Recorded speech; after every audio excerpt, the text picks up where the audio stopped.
আপোনাৰ প্ৰথম কামটো কি হৈছে? প্ৰথম কামটো হৈছে মই গছ লগাম। প্ৰত্যেক বছৰ 1 লাখকৈ মই গছ লগাম। 5 বছৰে 5 লাখ গছ লগাম। তাৰপিছত মানে আমাৰ ৱাটাৰ টেবল, ৱাটাৰ স্কেৰচিটিটো বেছি আছে। যিমানখিনি কেচমেণ্ট এৰিয়া আছে, সেই কেচমেণ্ট এৰিয়াটো মানে প্ৰটেকশ্যন কৰিব পাৰে। মই সেইটো কাম কৰি যাম 5 বছৰ।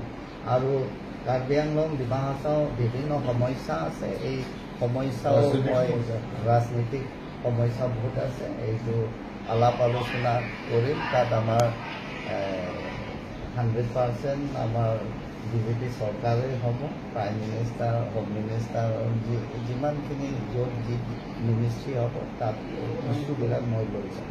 আচ্ছা, বিজেপিক যিমান আশা কৰিছিলে পাৰ্বত্য জিলাত ভোট পাব বুলি, তেনেকৈ ধৰণ পোৱা নাই। তাৰ কিয় কাৰণ?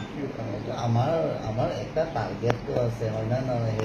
সেইটো টাৰ্গেট মতে নাপালেওতো in politics second equal to last, হয় না নহয়? In politics second equal to last. আৰু তাক লৈ আৰু বেছি পাম নাপাম বুলি এইটো কথা নাই আৰু।